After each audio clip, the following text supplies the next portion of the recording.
Retrouvez Ça va chez vous avec Vogélis, groupe Estoria. Habitez comme vous voulez.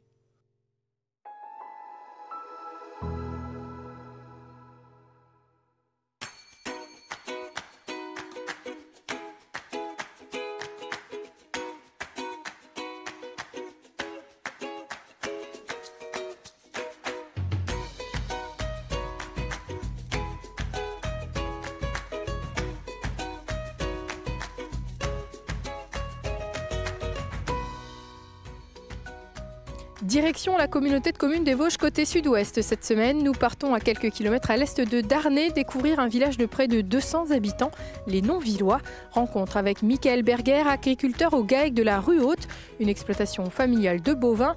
En fin d'émission, c'est dans le bar-restaurant du village que nous poserons nos caméras avec Daniel Schmitt.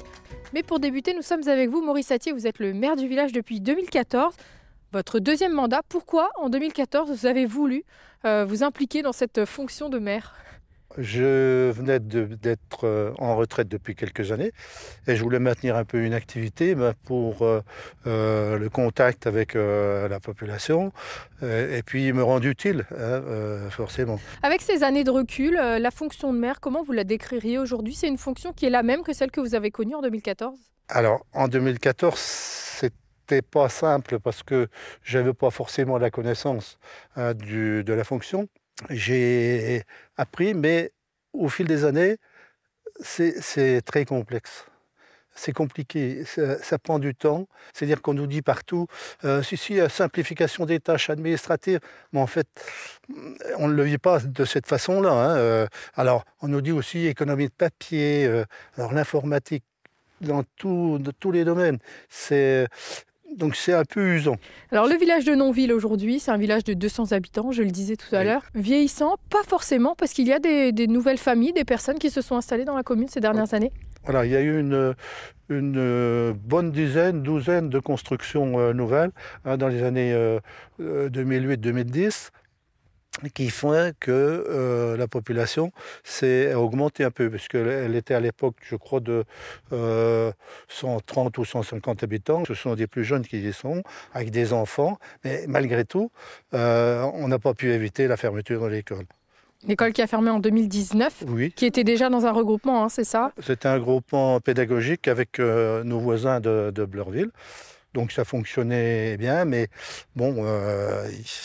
Baisse d'effectifs qui est un petit peu généralisée sur le département des Vosges. Ce n'est pas un cas isolé, Nonville. Voilà, il y a un roulement qui s'opère. Donc, il y a plus ou moins... Alors, il y a des enfants qui sont à l'école, ils partent, ils reviennent. Enfin, et c'est pas toujours stable, quoi. Voilà. Et en parlant des actifs, ils travaillent où ces actifs alors de la commune ? Bon, en gros, ici, c'est la Société des eaux, mais... qui avec des difficultés actuellement, Vitel contre Exéville, Bunéville, fromagerie, il y a le bois, Mérin, Montureux-sur-Saône, il y a encore une parqueterie à Darney, il y a le Grès, c'est Bel Air. Bon, là, en gros, bon, puis sinon, c'est à vocation agricole. Aussi, bien sûr, dans le village, justement. Voilà. Encore une exploitation agricole qu'on va aller voir tout à l'heure. Et un restaurant. Oui. Alors ça, c'est propriété de la commune, le restaurant. Voilà. Et c'est assez surprenant de voir qu'encore, dans un village de 200 habitants, il y a un restaurant. Ce restaurant, c'était... il a eu plusieurs propriétaires. Et puis, en 2006, la commune... pour essayer de garder un service sur son territoire, a décidé de racheter l'ensemble. Autre moyen de dynamiser, de se rencontrer, c'est les associations dans les villages. On sait que c'est important. Oui. Le foyer rural ici contribue notamment à ça. Oui, alors le foyer rural a, disons, tout un programme de l'année avec ses activités phares, c'est la fête de la fleur au mois de mai, le jour de l'Ascension, et puis plusieurs activités liées au Téléthon. Est-ce qu'on peut dire que ça va chez vous à Nonville aujourd'hui ? Nous sommes un village qui se porte pas trop mal. Si on arrive à maintenir une animation, ça sera mieux. Voilà. Comme dans tous les villages, comme dans toutes les communes, il y a des projets. C'est l'entretien des routes et des chemins. Il faut faciliter les accès, puisqu'on a une route départementale qui est ici. Le reste, on a en gros 17 km de voies communales, viabiliser. Et puis aussi, un des objectifs aussi, c'est de limiter les coûts d'énergie. On n'éclaire plus la nuit de 23h à 5h30 et on a commencé déjà dans une partie du village à remplacer les lampes par des LED. On a d'autres sujets liés aussi à l'assainissement pluvial et puis la sécurité des gens au bord de route. Merci beaucoup Maurice pour votre accueil ici à Annonville. Nous partons maintenant rencontrer Michael Berger. Cela fait un peu plus de 20 ans que Michael a repris l'exploitation familiale après son père et son grand-père. Aujourd'hui, il a fait quelques transformations et élève principalement un troupeau de Montbéliardes. Michael, merci de nous accueillir à la ferme. Alors dites-nous, ici c'est une exploitation familiale. Troisième génération, c'est ça ? Troisième génération, j'ai repris derrière mon grand-père, mon père qui a repris derrière son père. Et voilà, ça fait depuis 2002 que je suis installé ici. Mes parents sont partis en retraite officiellement il y a 4-5 ans, officieusement il y a 3 ans. Et ils voilà. aident quand même toujours Il y un petit coup de main. a toujours un petit coup de main et après c'est très dur de s'arrêter quand on a travaillé pendant des années sur une ferme. Pour vous, reprendre la ferme, ça a toujours été une évidence ? Vous avez été baigné dans ça quand j'étais gosse, je voulais faire vétérinaire. Et puis après, j'ai bifurqué en école agricole et puis me voilà agriculteur. En école agricole, dans le secteur, dans les Vosges ? Dans les Vosges, oui, enfin, c'était sur Beugnéville et Guignécourt après. Une exploitation qui s'est développée aussi avec les années depuis que vous l'avez récupérée, depuis que vous l'avez reprise ? Depuis mon grand-père, on va dire, ça a doublé en surface.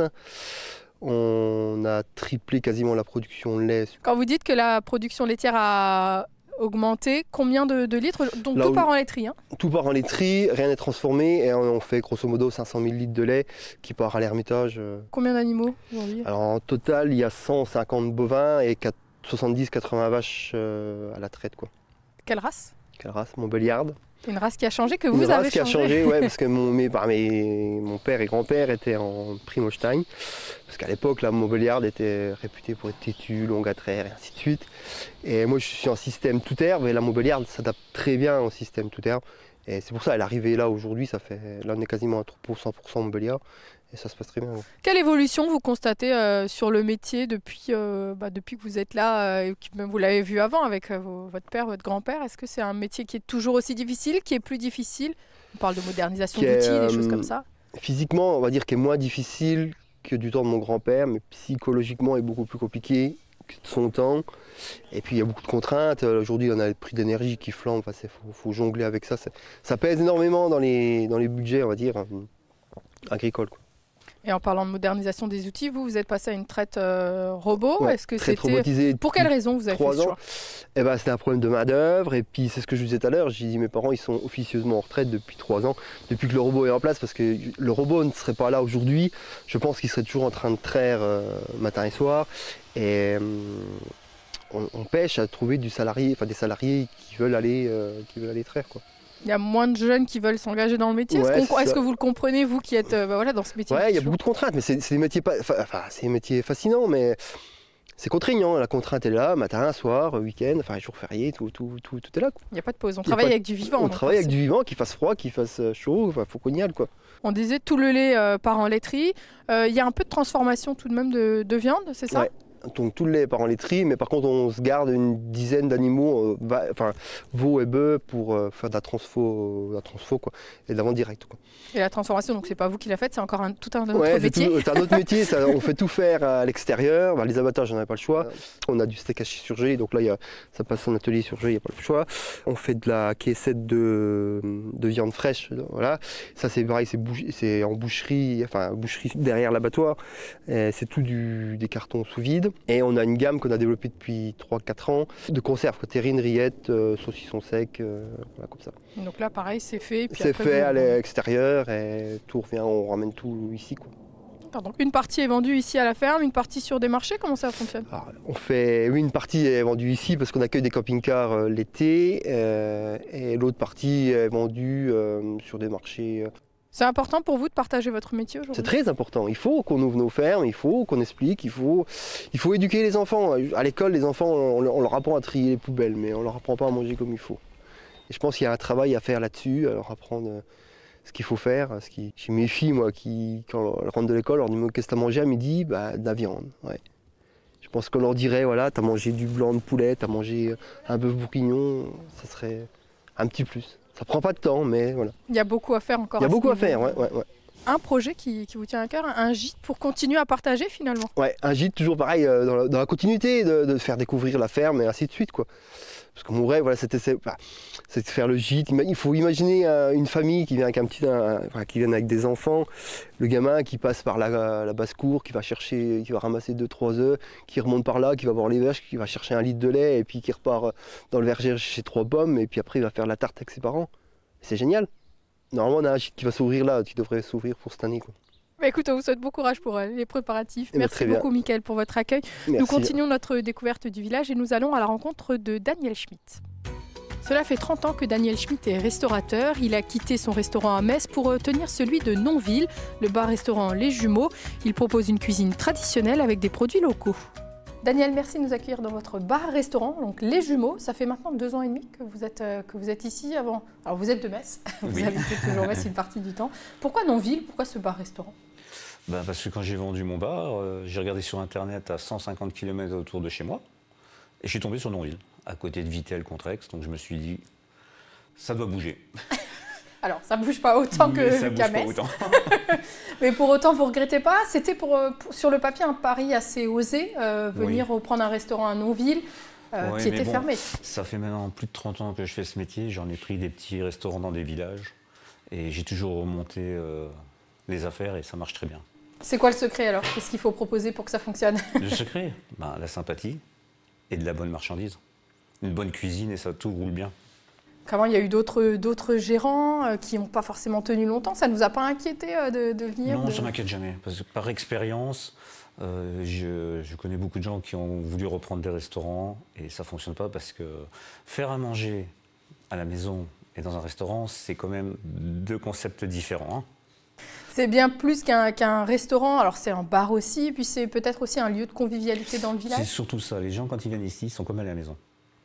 Ils font un peu ce qu'ils veulent. Ils s'amusent. C'est le but pour moi, c'est que quand tu viens manger dans un restaurant, c'est que tu te sens bien.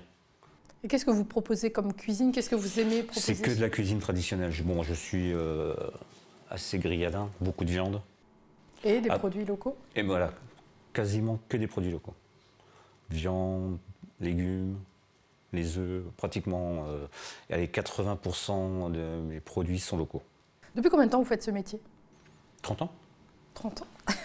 Et alors vous avez fait plusieurs restaurants, toujours dans cette même cuisine, ce même type de cuisine en tout cas? Non, j'ai eu un restaurant où je faisais une cuisine un peu plus sophistiquée, plus exotique on va dire. D'accord. Ça s'appelait l'Australien, c'était une cuisine australienne. Je faisais de la cuisine australienne. Alors on mangeait du kangourou, de l'araignée, de l'alligator. Ah oui, pas du tout. Rien à voir avec... Donc ici, on est sur de la cuisine traditionnelle. Oui. Et qui sont vos clients dans ce restaurant à Nonville? En grande partie, c'est les ouvriers et les gens du village. Et tous les jours, comment vous fonctionnez? Tous les jours, oui. J'ai des clients qui viennent tous les jours manger. Des fidèles? Des fidèles. Ils ont des petites entreprises autour et ils viennent tous les jours manger. Et depuis 1 an, vous avez essayé de diversifier un petit peu l'activité? Oui. Dans quel but? De faire connaître le village et le restaurant principalement, et de faire venir du monde pour augmenter le chiffre. Parce que avec la conjoncture actuelle, les prix n'arrêtent pas de grimper. Je vois rien que sur l'électricité. 10% d'augmentation. Quand je fais le compte par rapport à ce que je payais, j'ai eu 30% d'augmentation. Est-ce que c'est quelque chose qu'on répercute ensuite sur le prix? On peut pas. On peut pas, non, c'est pas possible. Je peux pas répercuter sur le prix du menu, sinon c'est déjà dur parce que on est dans un village de 200 habitants, donc c'est déjà dur de faire venir du monde. Alors si je répercute les hausses, c'est plus possible. J'aurai plus personne. Vous fonctionnez avec un menu du jour le midi, principalement, oui. Tous les midis, c'est le menu du jour à 15 €, entrée, plat, dessert. Et après, le soir... Le soir, c'est à la carte. Et alors aujourd'hui, quel est le menu du jour? Alors aujourd'hui, en entrée, c'est de la mousse de foie. Le plat, c'est magret de canard, sauce au poire, galette de pommes de terre. Et le dessert, crème brûlée à la praline. D'accord, ça nous a mis en appétit. Et au bout de 2 ans et demi que vous êtes là, quel est le bilan que vous pourriez tirer? Est-ce que c'est ce à quoi vous attendiez? Oui, absolument. Depuis le début que je suis arrivé jusqu'à aujourd'hui, je suis par an entre 20 et 30% d'augmentation de chiffre et de clientèle. Donc c'est la preuve que même dans un village de 200 habitants, eh ben, on arrive à faire venir du monde quand on fait une bonne cuisine, quand on est sympathique, quand les gens s'amusent. Voilà. Merci beaucoup Daniel pour votre accueil. Je vous en prie. Notre émission est déjà terminée pour aujourd'hui. Moi je vous donne rendez-vous la semaine prochaine pour découvrir un nouveau village vosgien. Et d'ici là je vous souhaite une très bonne semaine sur Vosges Télé. À bientôt.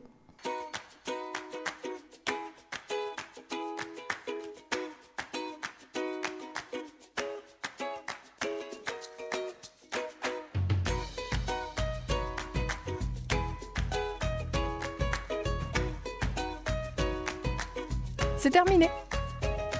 Tu peux couper le rec, Jérémy. Maintenant, Jérémy. C'était Ça va chez vous avec Vosgelis, groupe Estoria, habitez comme vous voulez.